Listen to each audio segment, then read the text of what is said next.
नमस्कार विद्यार्थी मित्रांनो, स्पॉटलाइट अकॅडमीच्या या प्लॅटफॉर्मवर मी आविष्कार अनिल डेरे पुन्हा एकदा तुमचं सोशियोलॉजी म्हणजे समाजशास्त्र या वैकल्पिक विषयात पुन्हा एकदा स्वागत करतो। आपण जी लेक्चरची सिरीज बघत होतो त्यामध्ये सोशियोलॉजीचा अभ्यास कसा करायचा, समाजशास्त्र कशा पद्धतीने समजून घ्यायचं याचं विवेचन केलेलं आहे। त्यामध्ये सिलेबस डिकोड करून झालेला आहे। काल आपण एक महत्त्वपूर्ण व्हिडिओ बघितला। त्या व्हिडिओमध्ये आन्सर रायटिंग जी डिस्क्रिप्टिव्ह पॅटर्नमध्ये लागणार आहे ती सोशियोलॉजी रिलेटेड कशी असायला हवी, सोशल वे किंवा सोशल थिंकिंग कशा पद्धतीने डेव्हलप करता येईल या संबंधीचा तो व्हिडिओ होता, की जेणेकरून तुमचा एक फ्लो किंवा मार्ग कोणते डायरेक्शन आवश्यक आहे आन्सर रायटिंगसाठी, सोशियोलॉजीचा समाजशास्त्राचा अभ्यास करताना याचा विचार अभ्यास आपण केला। तर आता या व्हिडिओमध्ये आपण बेसिकली त्या पुढची एक स्टेप घेणार आहोत की तुमच्याजवळ जे रिसोर्स आणि नॉलेज आहे, आन्सर रायटिंग तर करायचं आहे, सोशियोलॉजीचं आन्सर रायटिंग करायचं आहे, यस डेफिनेटली करायचं आहे, स्ट्रक्चर माइंडमध्ये तयार झालेले हवेत की ज्याचा वापर करून तुम्ही आन्सर पेपरमध्ये एक पर्टिक्युलर फ्लो जनरेट होईल तुमच्या आन्सरला। मग मी तुम्हाला या व्हिडिओमधून या लेक्चरमधून हे सांगणार आहे की जी सोशियोलॉजिकल थिंकर्स आहेत, जे आपले फ्रेंड्स आहेत, सोशल थिंकर्स जे आपण सुपर हिरोज म्हणतो, यांचा जे रिसर्च आहे, यांचा जे वापर आहे, यांनी जे पण कार्य केलेलं आहे त्याचं ॲप्लिकेशन बेस तुम्ही कसा जनरेट करणार आणि रिअल लाईफमध्ये ते इम्प्लिमेंट कसं करणार। नेहमी बोललोय UPSC MPSC ही एक्झाम ॲप्लिकेशन बेसवर असते। तुम्हाला थेरॉटिकल नॉलेज किती आहे त्याचा एक बेस असतो आणि बेसिक नॉलेज, बेसिक अंडरस्टँडिंग जर तुमची क्लिअर असेल, do not for that study it's not essential to have a knowledge about each and everything. सोशियोलॉजीच्या प्रत्येक गोष्टीबद्दल तुम्हाला माहिती नसायला हवं। त्यामुळेच आपण सुरुवात NCERT पासून करतो UPSC मध्ये आणि स्टेट बोर्डपासून करतो सुरुवात MPSC मध्ये। तर तेच सेम पॅटर्न आहे। मला हे तुम्हाला दाखवून द्यायचं आहे की बेस किंवा थेरिओटिकल नॉलेज कुठपर्यंत महत्त्वाचं असतं आणि त्यावर चढून तुम्हाला असं काय करावं लागेल, तुम्हाला तुमचे जे चक्षुज आहे, तुमचे काय म्हणू शकतो आपण डोळे आहेत, ते कुठं कुठं उघडे ठेवावे लागतील की जेणेकरून प्रत्येक ठिकाणी तुम्ही जो सोसायटीचा अभ्यास आहे, जिवंत आहात, तुम्ही ऑब्झर्व करत आहात याची जाणीव, याची कल्पना प्रत्येक वेळी पेपर चेकरला त्या पेपरमधून तुमच्या आन्सरमधून व्हायला हवी। त्याच रिलेटेड हा व्हिडिओ असणार आहे। या व्हिडिओमध्ये आपण बेसिकली बघणार आहोत की सोशल थिंकर्स, मी तुम्हाला 2 कार्ल मार्क्स दिसत असेल आणि मॅक्स वेबर पण दिसत असेल, तर पण या सोशियोलॉजिस्टचा जस्ट मी एक एक्झाम्पल म्हणून यूज केलं आहे की बेसिकली त्यांचं नॉलेज, त्यांची थिअरी आणि त्यातून जनरेट झालेले UPSC मधले प्रिव्हियस इयर क्वेश्चन पेपर आणि त्याचा एक जनरल स्ट्रक्चर किंवा फ्लो काय इसेन्शियल आहेत ज्याचा तुम्ही यूज करून आन्सर परफेक्टली लिहू शकाल। परफेक्टली मीन्स तुम्ही त्याचा फ्लो जनरेट करू शकाल, तुमचं आन्सर हे क्वालिटी आन्सर कन्सिडर केलं जाईल।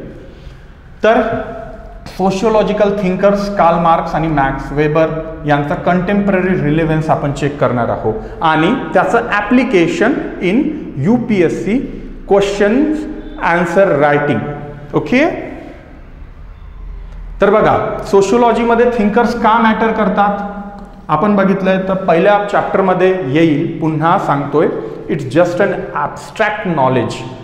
आपण जे पण काही स्टडी करणार आहोत ते आपल्या क्लासेसमध्ये करणार आहोत। तर मी ही जी माहिती दिली आहे याच्यामध्ये जरुरी नाही आहे मी जेवढी इन्फॉर्मेशन आता प्रोड्यूस करतोय तेवढीच इन्फॉर्मेशन आहे, त्यामध्ये खूप आपण डिटेलमध्ये इंटरेस्टिंग वेनं ते प्रोड्यूस करत जाणार आहोत। चॅप्टर 1 कसं आहे, सोशियोलॉजीचं इंट्रोडक्शन कसं झालं, पण तुम्हाला एक मुद्दा पटवून सांगण्यासाठी त्या पॉईंटपासून मी स्टार्ट करतो, त्या पॉईंटवर जम्प करतो। दॅट डझंट मीन की तुम्हाला ते लिंक करता येईल। हां, तुमचे क्लासेस झाल्यानंतर मग तुम्ही हळूहळू ते रिलेव्हन्सी, ती रिलेव्हंट आहे की नाही ते जनरेट करू शकाल स्वतःला। तर म्हटलं जातं की थिंकर्स का इम्पॉर्टंट आहे। सोशल सायन्सचा अभ्यास करतोय आपण, तर we actually require some theory. Theoretical part असणं, ते एक्सपेरिमेंट समाजावर केलेले आहेत, त्यांचं मार्गदर्शन, त्यांचा पर्स्पेक्टिव्ह नेहमी आपल्याला एक लेन्स प्रोव्हाइड करते टू स्टडी सोसायटी. मग रिलेव्हन्स काय आहे एक्झाममध्ये, तर थिंकर्सवर डायरेक्ट क्वेश्चन असू शकतात, पण बेसिकली बऱ्याच वेळा आता ट्रेंड झालेला आहे, डायरेक्ट क्वेश्चन विचारत नाहीत. डायरेक्ट क्वेश्चन नाही, ॲप्लिकेशन बेस्ड क्वेश्चन्स तुम्हाला राहणार. ॲप्लिकेशन बेस्ड मीन्स कंटेम्पररी नॉलेजशी रिलेटेड. मग UPSC हा डायरेक्टली थेरॉटिकली तुमचं जे कन्सेप्च्युअल क्लिअरिटी आहे ते तर बघतेच, आणि सायमल्टेनियसली तुम्ही ती जी स्टडी आहात त्याचं ॲप्लिकेशन सोसायटीवर अप्लाय करू शकता की नाही करू शकत. थेरी ही मगअप केलेली आहे की ती थेरी तुम्ही कन्सेप्च्युअली समजून घेऊन समाजावर अप्लाय केलेली आहे, याचं डिस्टिंक्शन जर त्यांना करून घ्यायचं असेल तर त्या रिलेटेड क्वेश्चन विचारणार. मग अभ्यासक्रम जो आहे आपला त्यावर PYQ थ्रू आपल्याला अंडरस्टँडिंग जनरेट होतं, की आपल्या लक्षात येतं की कशा पद्धतीनं कोण्या फ्लोनं अभ्यास करणं गरजेचं राहतं. मग माझी हेल्प, जसं मी सोशिओलॉजी शिकवतो, समाजशास्त्र शिकवतो, तर माझी हेल्प इथं कशी लागणार आहे ते पण मी तुम्हाला प्रोड्यूस करून दाखवेल. की एक तुम्ही थेरीची नोट्स घेतली आणि ती थेरीची नोट्स तुम्हाला जर कुठं शिकवल्या जात असेल पण कंटेम्पररी रिलेव्हन्स किंवा त्याची अंडरस्टँडिंग तुमची 0 असेल तर कुठं तुम्ही अडकू शकाल हे सुद्धा मी इथं सांगणार आहे. का मार्गदर्शनाची आवश्यकता राहते, योग्य मार्गदर्शन का गरजेचं आहे, त्यासाठी जस्ट मी एक्झाम्पल म्हणून हे थिंकर्स घेतले आहेत. तर तीच आहे करंट जे नॉलेज आहे, करंट घटना आहे, करंट घटनेच्या रिलेटेड आपण उत्तर रचना शिकली पाहिजे, यासाठी हे सर्व प्रयत्न आहे. मग आपण आन्सर रायटिंग स्टार्ट केली आहे, पण आन्सर रायटिंग करत असताना डायरेक्शनलेस आन्सर रायटिंग करणं जर तुम्ही स्टार्ट केलं तर तुमच्याकडे ना कंटेंट व्यवस्थित असणार, नाही तुम्ही जे आन्सर लिहिलंय याला काहीतरी पर्टिक्युलर स्ट्रक्चर राहणार, नाही demand of that question address केलेली असेल. आणि डिमांड जर ॲड्रेस झाली नाही, समजून घ्यायचं तुम्ही लिहिलं त्याला काहीच महत्त्व नाही आहे. बेसिकली UPSC किंवा MPSC डिस्क्रिप्टिव्ह पॅटर्नमधून नेमकं काय बघण्याचा प्रयत्न करते, तर जसं म्हटलेलं आहे मी डायरेक्टली जम्प करतोय, दॅट डझंट मीन जे पण असणार त्याचा एक पर्टिक्युलर पद्धतशीर विवेचन होईल, अभ्यास होईल, no doubt about it. Directly मी वेबर आणि मार्क्सचा कन्सेप्ट जो आहे तर डायरेक्टली इथं सांगतोय, याचा अर्थ असा नाही आहे आपण क्लासमध्ये ते सर्व बघणार आहोत. मार्क्स काय म्हणतोय, मार्क्सनं म्हटलेलं हिस्टोरिक मटेरियलिझमबद्दल बोलतोय तो, हॅव नॉट्सबद्दल आपण नेहमी mode of production, forces of production, काय वर्ड्स आहेत, सोशिओलॉजिकल वर्ड्स आहेत, त्याचं एक्सप्लेनेशन कधीतरी मी तुम्हाला देईल एका नवीन व्हिडिओमध्ये बघू. पण आता इथं बघू की मार्क्सचा जो स्टडी आहे, ओव्हरऑल स्टडी आहे, तो आता जनरली इनइक्वॅलिटीच्या रिलेटेड असतो. लेबर, कॅपिटलिझम महत्त्वाचे हायलाइटेड पॉईंट आहेत, बरोबर आहे. असमानता समाजातली जी दर्शवलेली असते, मी मागल्या व्हिडिओमध्ये पण सांगितलेलं आहे, जेव्हा पण मी मार्क्स वेबरबद्दल आपण जेव्हा पण बोलतो तो भांडवलशाही ही जी आहे ती व्यवस्था कशी वाईट आहे, कसं शोषण होतं एखाद्या वर्गाचं, त्या संबंधी आहे. जर मॅक्स वेबरला अप्लाय करायचं झालं तर max weber talk about how not just economy act as a basic structure, त्याही पलीकडे जाऊन तुमचं ब्युरोक्रेसी, ऑथॉरिटी, रॅशनलायझेशन अशा स्ट्रक्चरमधून तो समाजाला बघण्याचा प्रयत्न करतो. याच मुद्द्यांसोबत तो सांगतो की इकॉनॉमीसोबत इतरही पॉवर आहेत, त्या पॉवरचा आपण स्टडी करणार आहोत, वेगळा टॉपिक आहे, सब टॉपिक आहे.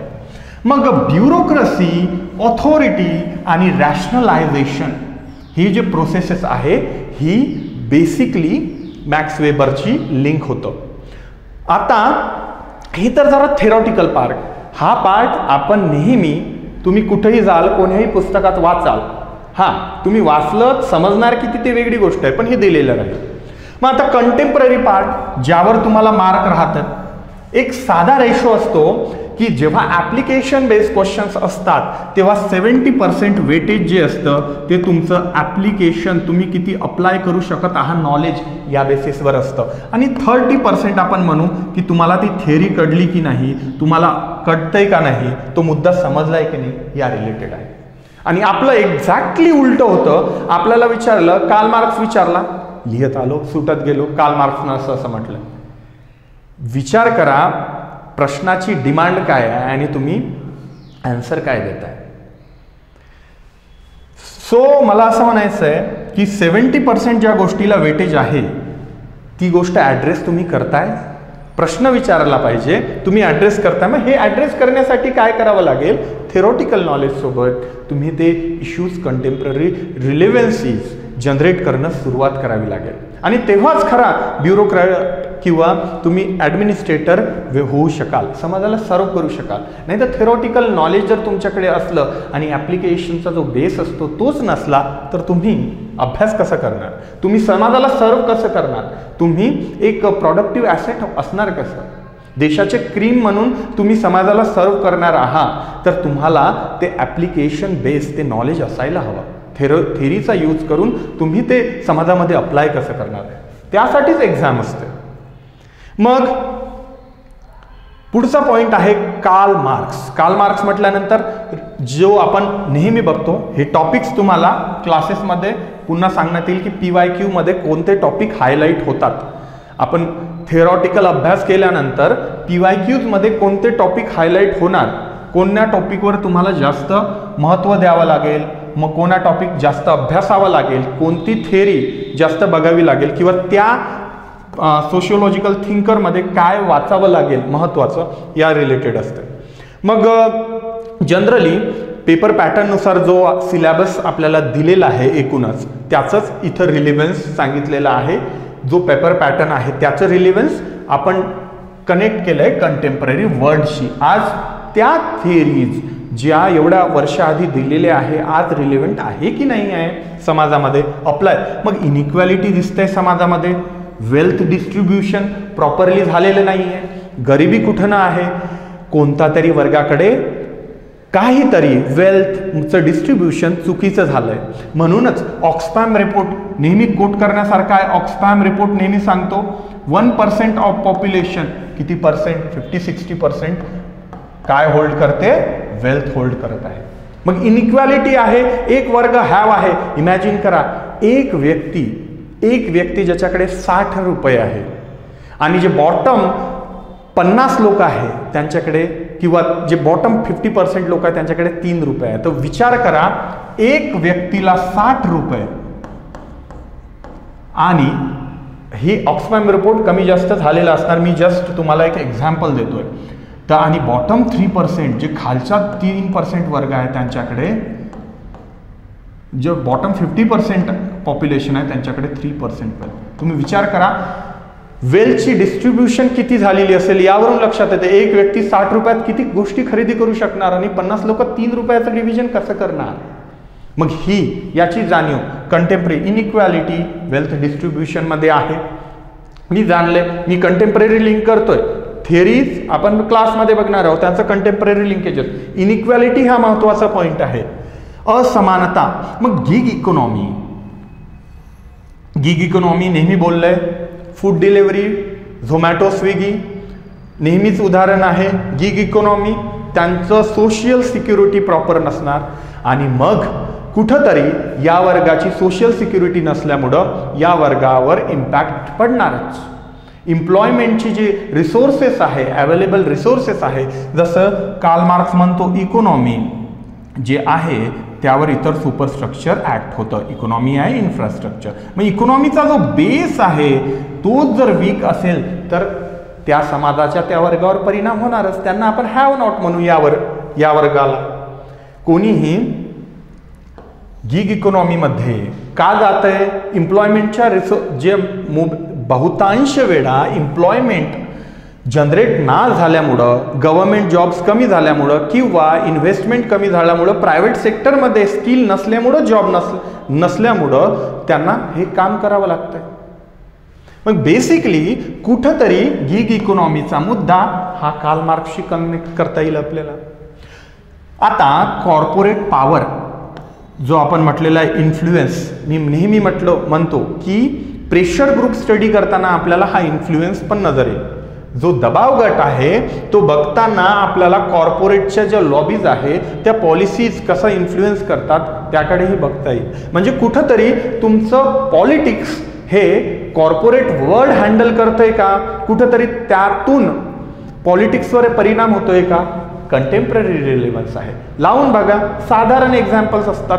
तुम्ही बघितलं असेल कॅपिटलिस्ट कितीतरी असतात, कोणी कितीतरी लग्नांवर बरेच खर्च केलेले असतात.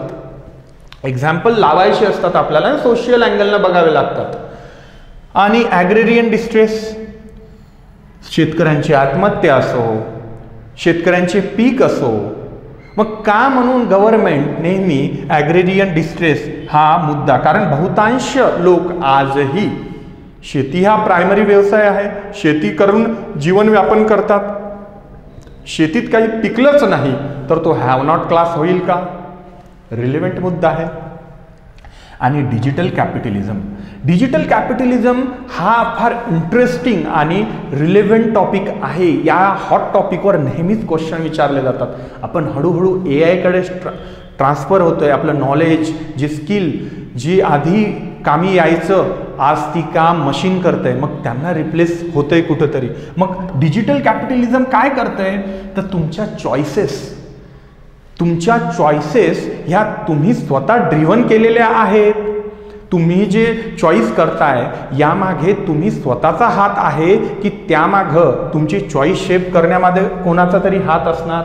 मग सोशल मीडियावर झालेला प्रत्येक स्क्रोल, व्हॉट्सॲपवर केलेलं किंवा फेसबुकवर केलेलं प्रत्येक लाईक, हा जो डेटा आहे तुम्ही कुठं लाईक करताय, तुमचं अल्गोरिदम्स जनरेट होतात. बघा हे सुद्धा बघा. आता मी काय करतोय, ती एवढ्या वर्षापासूनची असलेली थेरी कंटेम्पररी मुद्द्याशी, समकालीन मुद्द्याशी लिंक करण्याचा प्रयत्न करतोय. मग डिजिटल कॅपिटलिझममध्ये होतंय काय, डेटा इज न्यू ऑइल असं म्हटलं जातंय. नवीन तेल कोणतं आहे, तेलावर आधी व्यापार व्हायचे म्हणून जे अरेबियन कंट्रीज आहेत त्यांचं एवढा रिच कंट्रीज म्हटलं जायचं. पण आता नवीन ऑइल कोणता आहे, डेटा ड्रिव्हन इकॉनॉमी आहे.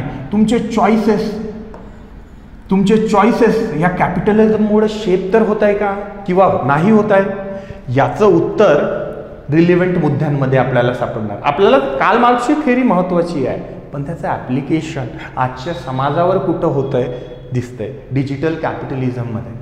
मग तुम्ही जर तुमचे चॉईसेस जे तुम्हाला वाटते तुम्ही फ्रीडम घेताय, पण केलेला प्रत्येक क्लिक, केलेला प्रत्येक लाईक कुठंतरी स्टोअर होतोय. आणि तसे जे तुमचे जे चॉईसेस जे शेप झालेले आहे त्या प्रमाणात तुम्हाला फीड आणल्या जातात. यूट्यूबवर त्या प्रमाणात व्हिडिओ दाखवले जातात. तुम्ही बघितलं असेल बऱ्याच वेळा. डिजिटल कॅपिटलिझम काय आहे मी समजावून सांगतो की डेटा कसा जनरेट झाल्यामुळं तुम्हाला वाटतंय फ्रीडममध्ये आहात, पण बेसिकली तुमच्यावर तो कॅपिटलिझमचा जो पार्ट आहे डिजिटल वेनं ॲक्ट होतो, ते अल्गोरिदम तुमच्यावर इन्फोर्स केल्या जात आहे जरी तुम्हाला वाटलं. कारण की तुमची आयडिया जो चॉईसेस आहे ती सोसायटीमध्ये शेप होत आहे आणि सोसायटी या गोष्टींमुळं इन्फ्लुएन्स होत आहे. आज टेलिग्राम असेल किंवा इंस्टाग्राम असेल यावर केलेलं तुमचं एक पोस्ट तुमच्या लाईक्स किंवा तुमचं जे डेटा आहे तो स्टोअर करून तुमच्याच चॉईसेस जनरेट करण्यासाठी, तुमचंच जे आयडिओलॉजी आहे ती शेप करण्यासाठी यूज केलं जात आहे. आणि मग त्याचा वापर करून गुड्स आणि सर्व्हिसेस तुम्हाला विकल्या जात आहे. कारण नीड ही गरज ही सर्व गोष्टींची जननी असते आपण म्हटलंय. मग ती गरज क्रिएट झाली नाही तर तुम्ही विकत घ्याल का प्रॉडक्ट? नाही. मग ती गरज क्रिएट करण्यासाठी डिजिटल कॅपिटलिझम कुठंतरी कंटेम्पररी रिलेव्हंट इश्यू म्हणता येईल याला. आता हाच मार्क्स जो आहे तो PYQ थीम आणि कंटेम्पररी लिंकेजेस कोणकोणते आहेत आपण हे डिस्कस केलेत. फक्त इथं मी मराठीमध्ये ट्रान्सलेशन करून दिलं आहे की झोमॅटो आणि स्विगीचे जे वर्कर्स असतात त्यांची असुरक्षितता असेल, उद्योग समूहांचे वर्चस्व वाढलेले आपण बघितलं आहे. ह्या सर्व मुद्द्यांवर मी डिस्कशन केलं आहे आपण आदल्या स्लाईडवरच. अल्गोरिदमचे नियंत्रण तुमच्यावर कसे होते, डिजिटल भांडवलशाही आणि अल्गोरिदम्स तुमच्यावर कसे ॲक्ट होते याबद्दल आपण डिस्कस केलं. मग वारंवार कोणकोणते PYQ या विषयावर विचारले गेले आहेत, कारण PYQचे आन्सर लिहिणं हे महत्त्वाचं आहे.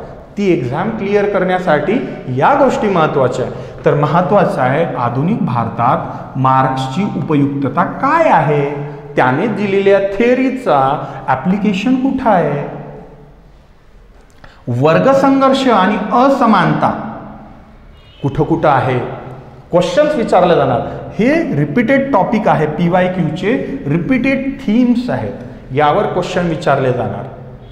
एलिनेशनचा कन्सेप्ट आहे गिग इकॉनॉमीमधील. एलिनेशन सुंदर कन्सेप्ट दिलाय मार्क्सनी. मार्क्स म्हणतो की कसं हळूहळू प्रॉडक्टपासून, हळूहळू आपल्या कोवर्करपासून आणि हळूहळू आपल्या लाईफपासून व्यक्ती कसा दुरावल्या जातोय आणि त्याला कारणीभूत ही जी कॅपिटलिझम, जी भांडवलशाही अर्थव्यवस्था आहे ती कशी असणार याबद्दल मार्गदर्शन. मग भांडवलशाहीतील नव्या स्वरूपातील शोषण, डिजिटल कॅपिटलिझम, जो मुद्दा आपण इथं लिंक केला. मग हे झालं मार्क्स आणि त्याचं कंटेम्पररी रिलेव्हन्स. जाऊया आता नेक्स्ट स्लाइडवर. आता महत्त्वाचं आहे, आता मी 2 स्लाइड डिस्कस केलंय, कोणत्या गोष्टी स्टुडंट बेसिकली फॉलो करतो आणि काय करायचं विसरतो का, म्हणून 10 मार्कर्स आणि 20 मार्कर्समध्ये 15 मार्कर्स जे पण असतील तर त्यामध्ये त्याला 50% प्लस मार्क्स मीन्स 10 पैकी 7 मार्क्स, 20 पैकी जवळपास 10 किंवा 12 मार्क्स असे मार्क्स कधी येतील. तर जनरली स्टुडंट नेमकं करतंय काय, त्यांना का ह्या गोष्टी समजावून सांगितल्या जात नाही. बघा, राईट ओनली थेअरीज काय करतात, बेसिकली जे सिद्धांत शिकवल्या गेलेले आहे क्लासमध्ये, टीचर पण चिलमध्ये तेवढं शिकून देतं, सिद्धांत हे सांगितलेलं आहे, बस त्या थेअरीच्या रिलेटेड त्यांचं डोकं त्या भोवती फिरतं.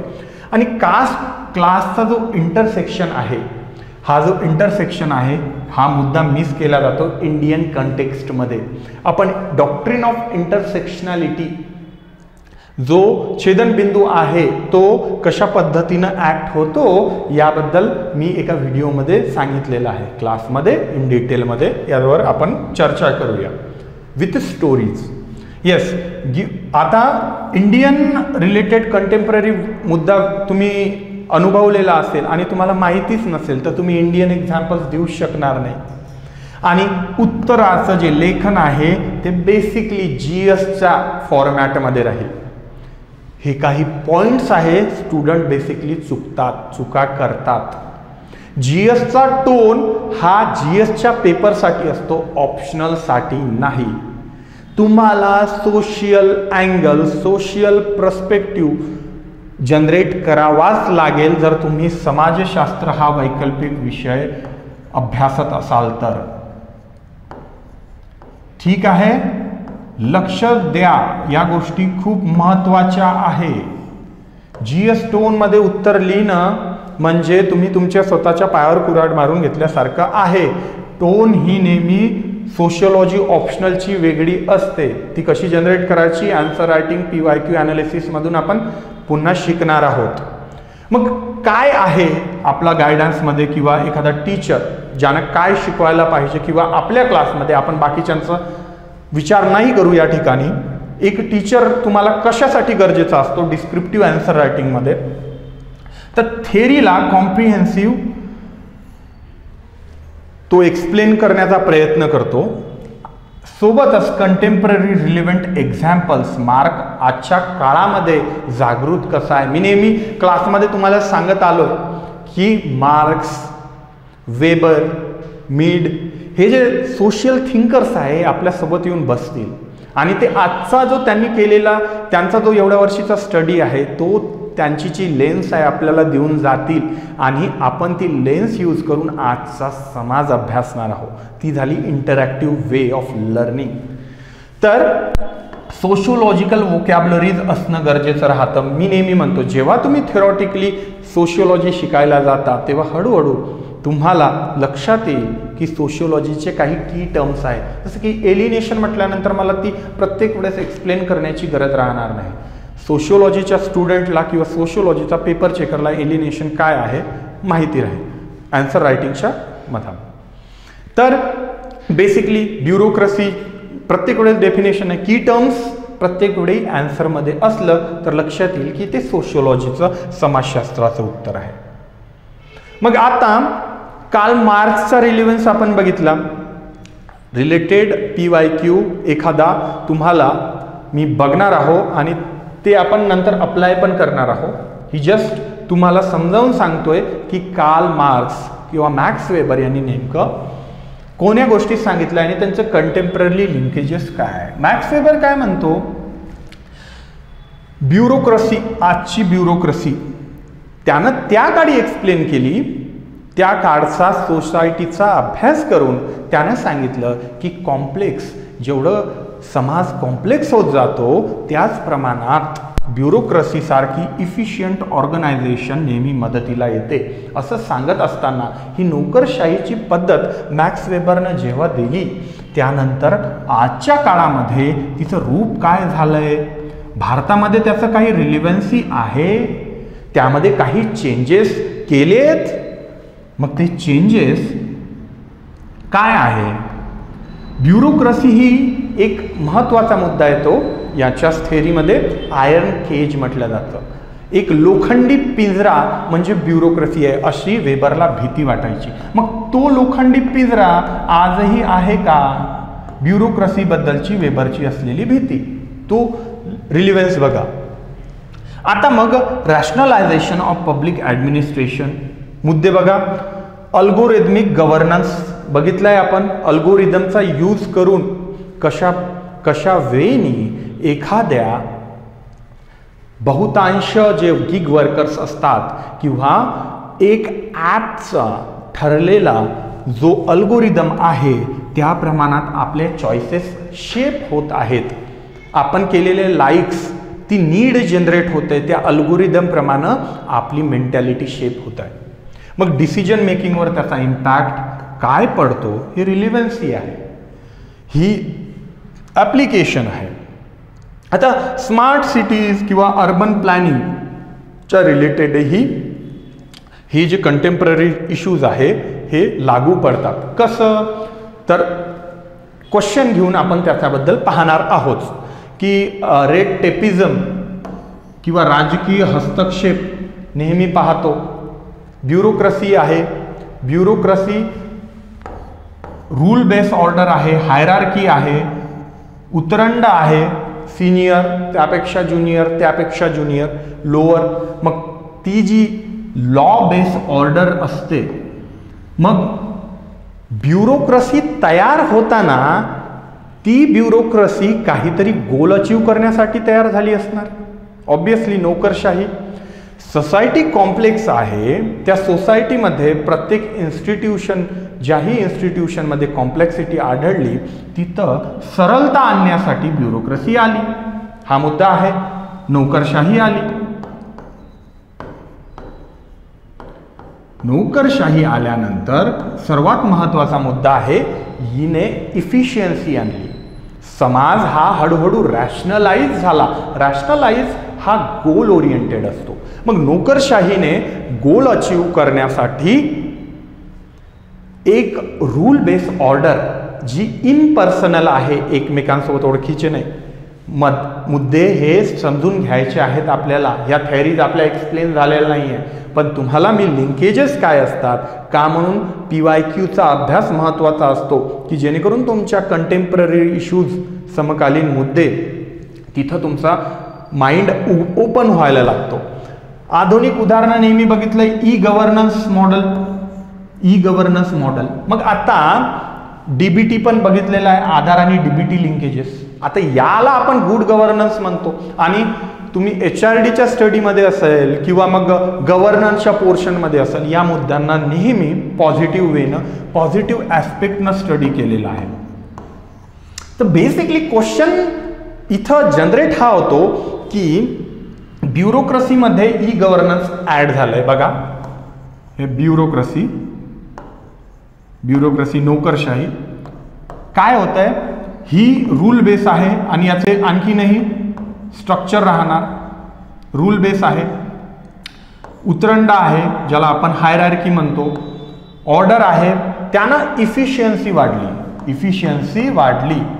मग इफिशियन्सी किंवा जो ओव्हरऑल कामाचा वेग आहे तो वाढला, कार्यक्षमता वाढली. आता कार्यक्षमता वाढल्यावर होणार काय, कार्यक्षमता वाढल्यावर तुम्ही त्या गोलकडे लगेच अचीव होणार, ते गोल लगेच अचीव होणार कॉम्प्लेक्स सोसायटीमध्ये, असं मॅक्स वेबर सांगतो. पण मॅक्स वेबर याच्या ब्युरोक्रेसीबद्दलचं भाकीत घेऊन हे सांगतो पुढं की रूल बेस ऑर्डरवर एवढं जास्त फोकस केला जाईल की ह्युमन एजन्सी त्याला सबज्युकेट होऊन जाईल त्या रूल बेसला. मग रूल फॉलो करणं एवढंच अधिकाऱ्यांचं काम राहील. बघा लोकशाहीला हा मुद्दा कसा लागू पडतो. लोकशाहीमध्ये लोकांनी लोकांसाठी जे राज्य केलेलं आहे, मग त्यांच्या सुविधेसाठी राजेशाही यासाठी सोडली, यासाठी सरंजामशाही सोडली आणि लोकांनी लोकांसाठी चालवलेलं राज्य होतं. मग लोकांची सुविधा हा गोल असायला पाहिजे प्रायमरी, बरोबर आहे की नाही. लोकशाहीमध्ये प्रायमरी गोल गुड गव्हर्नन्स असणार, लोकांसाठी कल्याणकारी राज्याची जी अर्थव्यवस्था आहे ती. पहिला पार्ट इफिशियन्सी आणि त्यानं रिझल्ट भेटला गुड गव्हर्नन्सचा. ओके, ब्युरोक्रेसी दॅट्स वाय आपण आजही IAS IPS DYSP जे आहेत डेप्युटी कलेक्टर अशा क्रीम पोस्ट ब्युरोक्रेसीमध्ये कशा एंटर आणि त्यांची हायरार्की. मग जनरली आज काय होताना दिसतंय, जसं यांना आयर्न केज जी उदाहरण दिलं होतं आयर्न केज, तर त्या केजमध्ये तुम्ही रूल बेस ऑर्डर जनरेट करत करत इम्पर्सनॅलिटी आहे, लोकांना फेस टू फेस बघणं नाही आहे, इमोशन्स दूर ठेवून तुम्हाला निर्णय घ्यावे लागतील. हे कॅरेक्टरिस्टिक्स आहे ब्युरोक्रेसीचे. आपण वेबरच्या स्टडीमध्ये बघणार आहोत, कन्फ्यूज होऊ नका. तुम्हाला मुद्दा पटवून देण्यासाठी मी एक गोष्ट सांगतोय. पण ब्युरोक्रेसी ही आहे, जर रूल बेस ऑर्डर आहे तर रूलवर एवढं इन्फेसिस करत जाणार की पुढं काय प्रायमरी गोल आहे त्याकडे लक्ष न देता जस्ट रूल इथंच राहील आणि तिथं रेड टेपिझम येतं. रेड टेपिझम आपल्या भारतामध्ये लालफित फार जसं म्हणतात निगेटिव्हली बघितल्या जायचं नोकरशाही वर्गांकडे. आता त्यामध्ये चेंजेस होत आहे. मग हे चेंजेस का होत आहे, ही आयर्न केजची जी स्टडी आहे, मग याला सोल्युशन काय राहतील हे बघितल्यानंतर मग ते सोल्युशन वेबरनं जे भाकीत आखलं होतं ते झालं का, मग झालं, कुठंतरी रिलेव्हंट आहे त्या मुद्दे. मग लोककल्याण ह्या गोष्टी न बघता अधिकारी काय बघतात, रूल मोडला नाही गेला पाहिजे. सर्वात पहिल्यांदा काय बघतो अधिकारी, रूल तुटला नाही गेला पाहिजे, सर्व काही रूलला फॉलो असणार. मग लोककल्याण हे कार्य बाजूला आलं कोणतं कार्य, रूल फॉलो करणं. बघा आजचा जो पण अधिकारी वर्ग असेल तो रूल या गोष्टीवर चालतो का, रिलेव्हंट. आम्ही रिलेव्हन्सी लावतोय वेबरनं जी ब्युरोक्रेसी आणि जी आयर्न डेफिनेशन दिली होती त्याबद्दल. मग PYQ मध्ये नेहमी कोणकोणत्या गोष्टीवर विचारल्या जातात, लिंक करायचं आहे आपल्याला मुद्दे. वेबरचं प्रशासकीय यंत्रणा लागू होते का आजही त्या पद्धतीनं. रॅशनलायझेशन जे आपण म्हणतोय, जे तर्कशुद्धता आहे, जिथं गोल ओरिएंटेड सोसायटी डेव्हलप केलेली असते, गोलवर फोकस केलं जातं, मग ती इफिशियन्सी आज जनरेट होऊ शकत आहे का ब्युरोक्रेसीमधून. ती रॅशनलायझेशन झालंय का. डिसइन्चॅन्टमेंट हा वेगळा मुद्दा आहे, आपण ते पण बघणार आहोत रिलिजनच्या जेव्हा लिंक करू वेबर तेव्हा. मग प्रशासकीय यंत्रणेवर जे टीका होत आहे, अधिकारी वर्गाचे प्रकार आणि प्रशासकीय यंत्रणेवर टीका होत आहे. मग ते काय होत आहे, या ब्युरोक्रेसी ही आयर्न केजमध्ये ज्यामुळे अडकलेली आहे की आपण म्हणतो जे ब्युरोक्रेसीमध्ये बसलेले आहेत त्यांना फक्त रूलचं देणं घेणं आहे, रूल मोडला गेला नाही पाहिजे. म्हणजे स्वतःबद्दलचा विचार करणार, इफिशियन्सी, लोककल्याण हे मुद्दे दूर राहिले जातात. तर हे झालं कंटेम्पररी इश्यूज. बघा मग आता या ठिकाणी तुम्हाला वेबरचा एकच कन्सेप्ट घेतला मी ब्युरोक्रेसीच्या रिलेटेड. तर इथं का गायडन्सची गरज आहे?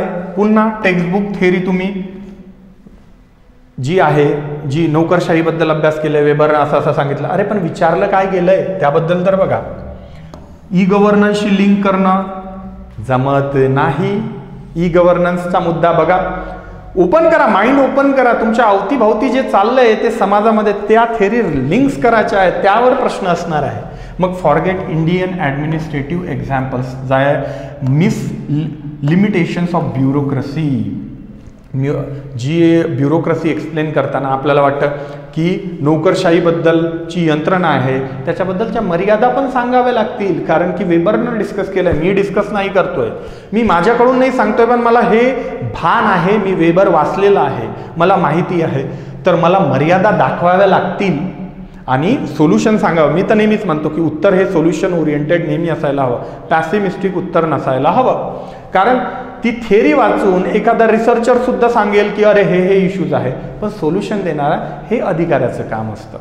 आजची यंत्रणा दुरुस्त कशी करायची हे अधिकाऱ्याचं काम असतं. मग सिद्धांत वेगळे, ई गव्हर्नन्सचे मुद्दा कसा जोडला आपण हे पण जोडून बघितलं. आता इथं का मार्गदर्शन जरुरी राहतं, तर डिजिटल इंडिया खूप मोठा प्लॅटफॉर्म आहे. मग वेबरला कनेक्ट करू शकता का तुम्ही डिजिटल इंडियासोबत? जो ई गव्हर्नन्सचा पोर्शन आहे, थेरी तुम्हाला कोणी पण शिकवेल, पण जो ई गव्हर्नन्स आहे, जो इंडियन डिस्ट्रिक्ट लेवल जे एक्झाम्पल्स असतात वेगवेगळे, ते आपण देऊ शकतो का? जे ॲस्पिरेशनल डिस्ट्रिक्ट प्रोग्राम होता तो कनेक्ट करता येईल का? मग आपण गुड गव्हर्नन्सच्या नावाखाली जो अपलोड करतोय फाईल एका क्लिकवर येते असं म्हणतो, त्या गुड गव्हर्नन्समुळं आयर्न केज किंवा डिजिटल केज तर तयार होत नाही, याबद्दलही विचार करावा लागेल ना. कारण वेबरने सांगितलंय ब्युरोक्रेसीचं रूप कुठंतरी आयर्न केजकडे जातंय, कारण रूल बेस ऑर्डर झालेली आहे, आम्हाला आउटपुटशी देणं घेणं नाही. हा झाला मुद्दा. मग मी तो मुद्दा आजच्या वर्तमान काळ आहे यामध्ये तो लागून विचार करणार, अरे कुठंतरी रूल बेस ऑर्डर आहे, तिथं प्रॉब्लेम आहे. मग जो गुड गव्हर्नन्स नावाखाली आहे, आधार कार्ड दाखवा नाही तर सर्व्हिस मिळणार नाही. बऱ्याच वेळा थंबचा इश्यू येतो छत्तीसगड वगैरेमध्ये, बऱ्याच ठिकाणी जिथं नेटवर्क कनेक्टिव्हिटी नाही. मग ज्यांचं आधार हवा आहे तुम्हाला रेशन घेण्यासाठी गरिबाला, ज्या ठिकाणी कनेक्टिव्हिटीचा इश्यू असेल ते कसे घेतील? मग रूल फॉलो करणं एवढंच एक काम उरलंय का? कंटेम्पररी इश्यू, लोकांना त्रास होत आहे, लोकांसाठी, लोककल्याणासाठीच राज्य आहे हे, मग लोकांचं कल्याण होतंय की नाही होतंय या रिलेटेड क्वेश्चन्स राहतील. इथं वेबर लिंक करावा लागेल आणि हे ज्याला जमलं ना तोच चांगले मार्ग घेईल. आणि हे नोट्स कोणी पण देतील, शिकवतील, पण गोष्टी हित येऊन अडकतात. या ठिकाणी ही जे बॅलन्स आहे त्या क्रिटिसिझममध्येही एक अंडरस्टँडिंग असायला हवं. त्या क्रिटिसिझममध्येही सांगायला हवं की yes these are the lacunas, these are the problems of the society, पण त्याही वर उठून असं क्रिटिसिझम असल्यानंतर ती इफिशियंट कशी बनवण्यासाठी मी प्रयत्न करेल ॲज अन ऑफिसर, तेही मुद्दे ॲन्सरमधून रिफ्लेक्ट व्हायला हवे. मग इम्पॉर्टन्स ऑफ गायडेड लर्निंग का आहे? पुन्हा सांगतोय, syllabus give theory, current affair gives example, PYQ gives demand and guidance shows how to combine all this three. त्यासाठी जरुरी असते. सिलेबसची कॉपी आहे तुमच्याकडे, पण काय अभ्यास करायचा आहे डिकोडिंग सिलेबसमध्ये मी तुम्हाला त्या मुद्द्यांशी कनेक्ट करून दिलं. करंट अफेअर्स बघितलं, करंट अफेअर्सचे मुद्दे आपण आता समकालीन ज्याला म्हणतो, बघा पुढे चालून न्यूजपेपरमधले पण आर्टिकल्स जेव्हा राहतील त्याला पण आपण हळूहळू कनेक्ट करू, जेणेकरून तुमचं नॉलेज एक स्टॅटिक नाही तर त्याचं डायनेमिक ॲस्पेक्ट वाढवावं लागेल. PYQची डिमांड लक्षात घ्यावी लागेल आणि हे सर्व काम तुम्हाला योग्य मार्गदर्शन असेल तरच मिळेल. आता यासाठी आवश्यक असतो की एखादा क्लास का म्हणून तुम्हाला जॉईन करावा लागतो. मी म्हणत नाही, ज्याही गोष्टी जिकडे पण ह्या गोष्टी मिळत असतील, मी माझं सांगतो आपल्याला या क्लासमध्ये या सर्वच गोष्टींचा विचार करून एक बॅलन्स अप्रोच कसा जनरेट करायचा, एक बॅलन्स स्थिती कशी जनरेट करायची जेणेकरून त्या ॲन्सरला काहीतरी व्हॅल्यू असेल, सोशिओलॉजिकल अँगल असेल, ते बघितलं. मग आता ही तर झाली एक जनरलिस्टिक ॲप्रोच, एक थेरॉटिकल पार्ट. आता थोडं या पलीकडे जाऊया आणि थोडं मी अंडरस्टँडिंग देण्याचा प्रयत्न करतो तुम्हाला की आपल्याला एकूणच मॅक्स वेबर आणि कार्ल मार्क्स, मी एवढं बोललो की रिलिव्हन्सी नेमकं काय आहे. बघा एखादा क्वेश्चन बघू, एखादा क्वेश्चन. येस,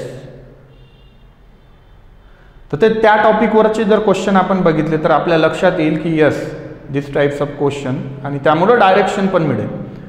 तर जस्ट सर्च करू, क्वेश्चन बँक्स असतात या. तर बघा क्वेश्चन आहे, do you agree with Max Weber that bureaucracy as acting as an iron cage, म्हणजे तुम्ही ॲग्री आहात का या गोष्टीला, आजची जे ब्युरोक्रेसी आहे ती आयर्न केज म्हणून ॲक्ट होत आहे, लोखंडी पिंजरा म्हणून ॲक्ट होत आहे आजची नोकरशाही. UPSC मध्ये विचारलेला क्वेश्चन आहे आणि कंटेम्पररी एक्झाम्पल्सवरून आपल्याला ते दाखवून द्यायचं आहे. मग आता जे पण आपण डिस्कस केलंय हे सर्व मुद्दे इथे येणार आहेत. मग मी माझ्या उत्तराचा फ्लो काय असेल, जनरली ब्युरोक्रेसी आहे,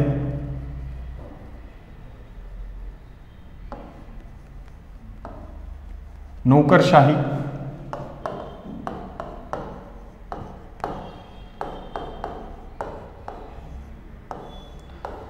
नोकरशाही काय आहे हे मला माहित पाहिजे, त्याचे कॅरेक्टरिस्टिक्स माहिती पाहिजे. तर हा प्रश्न लिहिताना मला सर्वात महत्त्वाचा लागणार, मला नॉलेज असायला पाहिजे थेरॉटिकल गोष्टीमधून मॅक्स वेबरनं काय कन्सेप्ट दिलाय आणि नोकरशाहीचे कॅरेक्टरिस्टिक्स, आणि त्यालाच वैशिष्ट्य असे म्हटलं जातं.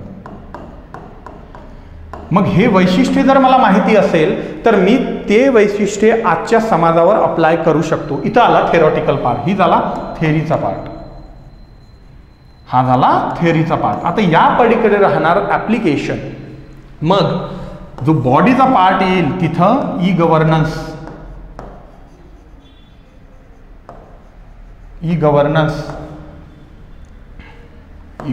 मुद्दा असेल, किंवा मग AIच्या रिलेटेड, आर्टिफिशियल इंटेलिजन्स, कृत्रिम बुद्धिमत्ता, AI ड्रिव्हन जे इश्यूज आहेत ते असतील, अल्गोरिदम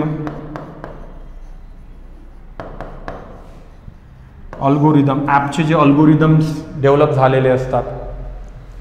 तर ॲप अल्गोरिदम माहिती असेल, अल्गोरिदम एक फ्लो असतो की त्या फ्लोमध्ये ॲक्ट करत असते ती ॲप, येस ऑर नो, आणि तुमचे चॉईसेस त्या ॲपमुळे शिप होतं का. तर मग या 3 गोष्टी ही कंटेम्पररी आहे. मग 70% माझं जे फोकस राहील, या 70% माझं हे जे फोकस राहील ते या 3 मुद्द्यांकडे राहील. मग ई गव्हर्नन्सच्या मुद्द्या थ्रू मी काय दाखवणार आहो की सिटीजन हा डेटा पॉइंट म्हणून ॲक्ट होतोय का.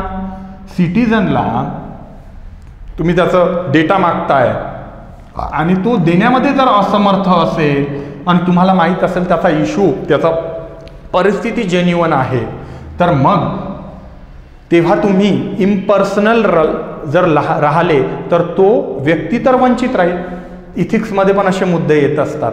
मग तेव्हा ती सिच्युएशन बॅलन्स करावी लागते. आपली ऑर्गनायझेशन रूल बेस आहे, इम्पर्सनल आहे. ज्यांच्याकडे डॉक्युमेंट आहे, ज्यांच्याकडे एकाच घरी, बऱ्याच वेळा बघितलं असेल की एकाच घरी 2 डॉक्युमेंट असल्यावर 2 जागेचे रेशन त्यांना भेटतं. मग प्रॉब्लेमॅटिक आहे. आयर्न केज आहे. या रूलच्या बाहेर, या ज्या स्ट्रक्चर डिफाईन केले गेलेलं आहे, या डिफाईन केलेल्या स्ट्रक्चरच्या बाहेर मला ॲक्टच करता येत नाही आहे. मला माहीत आहे तो सिटीजन गरजू आहे पण मी त्याला मदत करू शकत नाही. मग ती आयर्न केज झाली आहे का ब्युरोक्रेसी, नोकरशाहीची, मदत न करू शकणं. माझे संबंध इम्पर्सनल राहत नाही आहे, माझ्यामध्ये त्या भावना जनरेट होत आहे की नाही होत आहे, त्या व्यक्तीला मी मदत कशी करणार. ई गव्हर्नन्सच्या रिलेटेड हा इश्यू येऊ शकतो की डेटा पॉइंट म्हणून लोकांना आज ॲक्ट होत आहे का. बघा मेट्रोनं तुम्ही जर गेले आणि तुम्ही तिथे एक ॲप स्कॅन केली, माझ्यासोबत झालेलं एक्झाम्पल सांगतो, आणि पॅन कार्ड जर समजा लिंक करायचं झालं, तिथं डिटेल्स मागितले आणि पॅन कार्ड जर मला अर्जंटमध्ये तिथून पास काढायचा असेल आणि पॅन कार्ड इनव्हॅलिड दाखवत असेल, मला सुविधा मिळेल का? नाही मिळणार. मग मी जेन्युअनली कितीही सांगितलं तरी, माझं व्यवस्थित कार्य असलं तरी, मला त्या ॲपच्या प्रोटोकॉलनुसार, त्या डॉक्युमेंटच्या प्रोटोकॉलच्या बाहेर वागता येणार नाही, त्या लॉच्या प्रोटोकॉलच्या बाहेर कोणालाच वागता येणार नाही. ई गव्हर्नन्सचा कुठंतरी हर्डल इथं दाखवून देण्याचा प्रयत्न झाला की ब्युरोक्रेसीमध्ये कसं होऊ शकतं. अप्रोच आपण बघतोय, लिमिटेशन्स ई गव्हर्नन्समध्ये काय असणार, AI. कारण आयर्न केज लिंक काय करायचा आहे मुद्दा, आयर्न केज आहे की नाही. मग आताची ब्युरोक्रेसीत चालणारे मुद्दे हे 3 आहे. AI ड्रिव्हन तुम्हाला बऱ्याच वेळा चॅटबोट असतात. ई गव्हर्नन्सच्या मुद्द्यामुळे तुम्हाला डॉक्युमेंट अपलोड करा आणि तुम्हाला सुविधा मिळणाऱ्या असतात. मग अल्गोरिदमिकमध्ये ॲप्स डेव्हलप केलेले असतात. मग तिथं आपल्याला आपले मुद्दे किंवा आपल्याला जे गरजेच्या गोष्टी आहेत ते यानं ट्रान्सपरन्सी आली, ब्युरोक्रेसीप्रमाणे इफिशियन्सी वाढली, या गोष्टीमुळे इफिशियन्सी वाढली. पण जशी ती ब्युरोक्रेसी वेबरने एक्सप्लेन केली होती, ती आयर्न केज काय आहे हे माहिती पाहिजे, आयर्न केजकडे वळली. तसं यांची कुठंतरी इफेक्टिव्हनेस किंवा इफिशियन्सी त्या आयर्न केजमुळे कमी होत आहे का, हे मुद्दे असणार आहेत. AI driven economy, artificial intelligence, मग इंटरपर्सनल रिलेशन. माझे इश्यू आहे, आता माझं पॅन कार्ड लिंक करायचं आहे, मला चॅटबोटसोबत चॅट करावं लागतं. मग माझा जो मुद्दा आहे तो समोरचा समजून घेण्यास त्याचे जे रिस्पॉन्सेस ठरलेले आहेत त्या प्रमाणात तो उत्तर देणार, त्या प्रमाणात तो डिझाईन केले, कृत्रिम बुद्धिमत्ता. मग मला इन पर्सनल जी आहे, मला जी आवश्यक आहे ते गरजेप्रमाणे मला उत्तर पण भेटत नाही आहे. पुन्हा जी इफिशियन्सी आहे ब्युरोक्रेसीची ती कमी तर नाही होत आहे AI ड्रिव्हनमुळं. आणि जे अल्गोरिदम्स आहे, अल्गोरिदम्स पर्टिक्युलरली शेप झाले, ती माझी आयडेंटिटी शेप कुठंतरी करतंय, नागरिकांची आयडेंटिटी कुठंतरी शेप होत आहे. मग या तिन्ही मुद्द्याला जर क्लब केलं तर आपल्या असं लक्षात येईल की कुठंतरी या मुद्द्यांचे जे रिलेव्हंट मुद्दे आहे, कंटेम्पररी मुद्दे आहे, यांचा संबंध कुठंतरी आज इनइफिशियन्सी किंवा रूल बेस ऑर्डर यावर फोकस असून लोकांचं कल्याण या अलीकडेच कुठेतरी रूल बेस ऑर्डर फॉलो करणं इथं अडकून पडलेलं आहे. मला हे एक्सप्लेन करणं यामध्ये गरजेचं राहतं आणि हे ज्यानं एक्सप्लेन केलं त्याला खऱ्या अर्थानं मॅक्स वेबरचं ॲप्लिकेशन कळलं. सांगण्याचं तात्पर्य एवढंच की जसं मॅक्स वेबर म्हणाला होता, नेक्स्ट पेज घेऊया, जसं मॅक्स वेबर म्हणाला होता ब्युरोक्रेसी इफिशियंट राहील पण ती रूल बेसमध्ये एवढी भरकटल्या जाईल की आयर्न केज त्या रूलच्या बाहेर मग व्यक्तींना निघता येणार नाही. इम्पर्सनल रिलेशन, तुम्हाला क्रिएटिव्हिटी तुमची बाहेर काढता येणार नाही, तुम्ही त्या रूलला फॉलो करत जाणार आणि मग मोनोटोनस लाईफ होईल. मी म्हटलं होतं एलिनेशनच्या कन्सेप्टच्या जवळपास कुठे.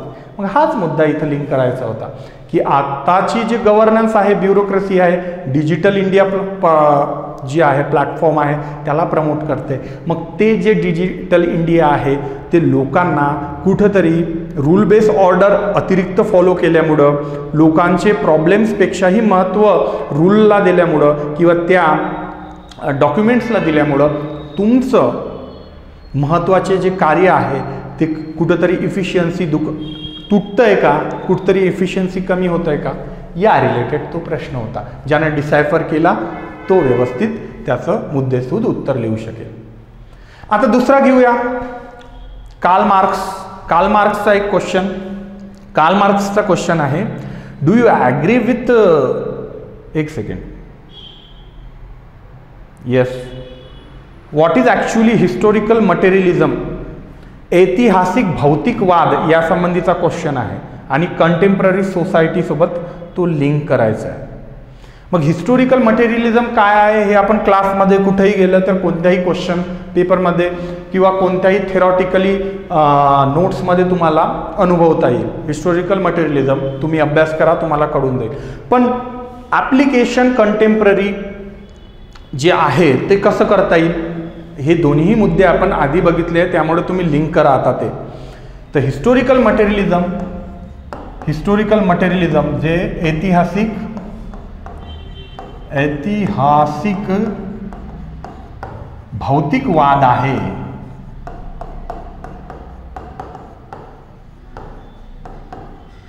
काय आहे हे आपण नंतर समजून घेऊया. खूप मोठा टॉपिक आहे.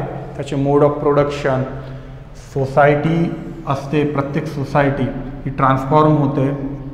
मग प्रिमिटिव्ह जी कम्युनिझम असते तिथून मग स्लेव्ह सोसायटी, मग स्लेव्ह सोसायटीमधून पुढं चालून जे फ्युडल सोसायटी आहे, सरंजामशाही वगैरे, मग सरंजामशाहीतून मग पुढं मॉडल समोर जाऊन कॅपिटलिझममध्ये ट्रान्सफर होतं आहे. पद्धतशीर मुद्दे आहेत, ते आपण हळूहळू स्टडी करून घेऊया. मी तुम्हाला जस्ट लिंकेजेससाठी पुन्हा सांगतोय की हे मुद्दे आपण स्टडी करणार आहोत. समजले नसतील तरीही जस्ट अंडरस्टँडिंग अशी ठेवा की जेणेकरून तुम्हाला लक्षात येईल की असे मुद्दे कडल्यानंतरचं जे ॲप्लिकेशन आहे त्यावर उत्तरं लिहायचे आहेत. मग ऐतिहासिक भौतिकवाद नेमका सांगतो काय हे मला माहिती पाहिजे, इसेन्शियल आहे. जर हे माहितीच नसेल तर मी आन्सर लिहू शकणार, पण हे प्रायमरी इन्फॉर्मेशन किंवा प्रायमरी नॉलेज माझं लक्षात असेल. पण त्याचं ॲप्लिकेशन आजच्या समाजावर काय विचार होत आहे हा महत्त्वाचा क्वेश्चन आहे. ॲप्लिकेशन इन प्रेझेंट सोसायटी, आजच्या समाजावर काय त्याचा इम्पॅक्ट पडतोय हे स्टडी करणं.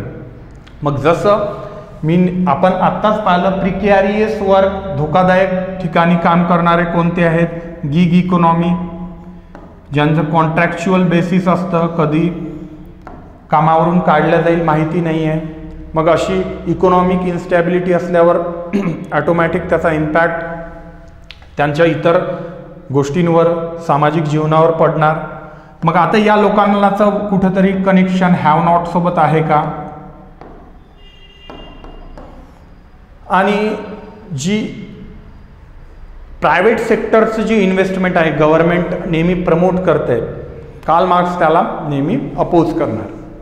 मग समाजाची संपत्ती जी आहे ती एककेंद्रितता होत आहे का? कॅपिटलिस्ट सोसायटी जी आहे,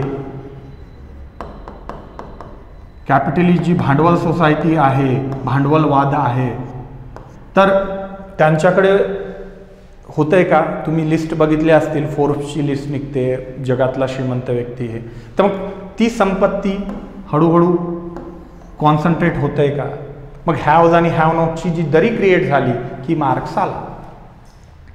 मग आपल्याला आता हा मुद्दा कंटेम्पररी AI सोबत जोडून घेता येईल का? आर्टिफिशियल इंटेलिजन्स सोबत कसा जोडून घेता येईल? थेअरी आपण प्रस्पेक्ट हे सर्व बाजूला ठेवा की यामधले मुद्दे किती माहिती आहे. मग सर मला तर लक्षातच येत नाही, तुम्ही कनेक्ट कसं करताय? बेसिकली मी तुम्हाला हे सांगतोय की कंटेम्पररी मुद्दे, बाकी हे सर्व आपण थेअरीमध्ये शिकणार आहोत, त्याबद्दल टेन्शन घेऊ नका. आपण ॲन्सर कसे फ्रेम करायची आहे त्याबद्दल बघतोय, डिमांड काय आहे क्वेश्चनची त्याबद्दल बघतोय. AI आर्टिफिशियल इंटेलिजन्स काय बोलतंय? आर्टिफिशियल इंटेलिजन्स म्हणतंय की मशीन लर्निंगवर भर दिला जात आहे. जी आधीची मायक्रोसॉफ्ट एक्सेलमध्ये तुम्ही काम केलं असेल किंवा इतर ॲप्स यूज केले असतील, तर आधी ज्यांना ते चांगलं जमायचं त्यांना स्किलफुल वर्कर म्हणलं जायचं, पण आज एका प्रॉम्प्टवर काम होतं आहे. मग आर्टिफिशियल इंटेलिजन्स आल्यावर कंपनीचा मोटिव्ह हा प्रॉफिट कमावणं आहे. मग मशीन जिथं जिथं रिप्लेस करता येईल तिथं तिथं मशीन, आपण ब्रेमेनसारखे सोशिओलॉजिस्ट बघितले, येणार आहेत ते पुढं आपल्या मदतीला. तर सांगितलेलं आहे तुमची स्किलिंग जी आहे, जर तुम्ही मेकॅनायझेशन इंट्रोड्यूस करताय तर तुम्ही हळूहळू ह्युमनचं जे स्किलिंग आहे तो फॅक्टर मागं पडत जातो, त्यांची जे स्किल आहे, रिलिव्हन्सी आहे मागं पडत जाते. मग आज MS ऑफिस सारखे एका प्रॉम्प्टवर जर समजा काम होत असेल तर ऑटोमॅटिक त्या वर्करचं नोकरी चालली जाईल. मग त्यांची सिच्युएशन, इकॉनॉमिक कंडिशन ही हळूहळू डेंजरस मोडमध्ये चालली जाईल आणि हा वर्ग हॅव नॉटमध्ये कुठेतरी इन्क्लूड होईल का? बुर्जोआयझीज, प्रोलिटरिएट. ठीक आहे, काय टर्म्स आहे नंतर त्याकडे बघूया. मी जस्ट कंटेम्पररी मुद्द्याकडे लक्ष द्या.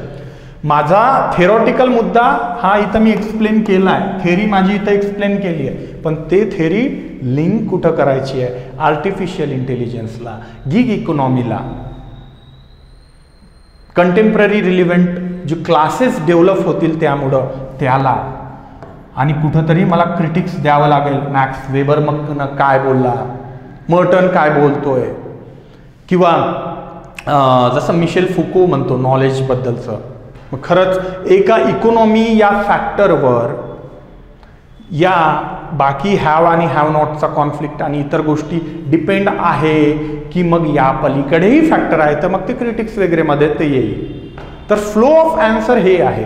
मग हा जो मधातला पोर्शन आहे, मग आधीचं उत्तर असो की हे उत्तर असो, हे artificial intelligence, capitalism, gig economy हे कुठंतरी लिंक केलंय आणि याचं उत्तर लिहिलंय. हे मुद्दे दिसले. तुमचा 70% जो पोर्शन आहे ज्याच्यावर क्वेश्चन विचारला आहे, demand of answer, demand of question, इथं ॲड्रेस होणार आहे. तुम्हाला थेअरी कळली त्याचं रिलेव्हन्स सोबत. कळलं मित्रांनो? मी तुम्हाला अशा एक्झाम्पलमधून बस हे सांगण्याचा प्रयत्न करतोय की अभ्यास करणं म्हणजे थेअरी लक्षात घेणं एवढं नाही आहे, त्याचं ॲप्लिकेशन पुन्हा पुन्हा माझ्या 1000 वेळा सांगून झालं असेल, पुन्हा पुन्हा तेच सांगतोय. ज्याला ॲप्लिकेशन जमलं तो या एक्झाममध्ये सर्वाईव्ह करू शकेल. आणि हे ॲप्लिकेशन जमायसाठी कन्सेप्च्युअल क्लिअरिटी असणं गरजेचं राहील. कन्सेप्ट जेवढा क्लिअर तेवढा तुम्ही तो अप्लाय करू शकाल समाजामध्ये. आणि तेवढे मुद्दे तुम्ही पेपर वाचत असाल, तुम्ही मूवीज बघत असाल. मी का मूवीजमधून नेहमी समजावून सांगतो? स्वदेश सारखी असेल, गली बॉय सारखी असेल, किंवा मग ॲव्हेंजर्स सारखी असेल, मूवीजमधून, मूवी हा समाजाचा चष्मा आहे, त्यामधून मी समजावून सांगतो. त्यामधून तुमची कन्सेप्च्युअल क्लिअरिटी चांगली होईल आणि तुम्ही मुद्दे त्या मार्गाने बघायला लागाल. बघा मित्रांनो, अशा कन्सेप्च्युअल क्लिअरिटीच्या रिलेटेड तुम्ही जर नॉलेज डिस्क्राईब जनरेट केलं आणि आन्सर रायटिंगची कंटिन्युअस प्रॅक्टिस केली तर ही एक्झाम आधीच्या पॅटर्नपेक्षाही बरीच सोपी आहे. त्यासाठी प्रॉपर गायडन्स किंवा मेंटरशिप ही तुम्हाला लागणार आहे. कारण मग डायरेक्शनलेस प्रिपरेशन असेल तर डायरेक्शनलेस आन्सर राहतं. मग तुम्हाला जर वाटलं मी थेअरी अभ्यासली, आन्सर येत नाही. सिंपल लॉजिक आहे. का गरजेचं आहे मी तुम्हाला समजावून सांगितलेलं आहे. असाच इंटरेस्टिंग टॉपिक यापुढेही आणि लेक्चरमधून घेतल्या जाईल. आपले क्लासेसही लवकर स्टार्ट होत आहे. स्पॉटलाईट अकॅडमीमध्ये 26 नोव्हेंबरपासून आपण बॅच लॉन्च करतोय. मग या सर्व गोष्टी तुम्हाला शिकायचं असेल, इंटरेस्टिंग वेनं लर्निंग करायची असेल, एक क्लासमध्ये ते एन्व्हायरमेंट क्रिएट करायचं असेल तर तुम्ही क्लासेस नक्की जॉईन करू शकता. सोशिओलॉजी सारखा सिलेबस कसा कव्हर करायचं, कसा अभ्यास करायचा, कसं आन्सर रायटिंग करायचं या संबंधी टेन्शन मग घेणंच नाही. मी त्यामध्ये तुमचं पर्सनल गायडन्स करेलच. ठीक आहे मित्रांनो, भेटूया पुढील व्हिडिओमध्ये.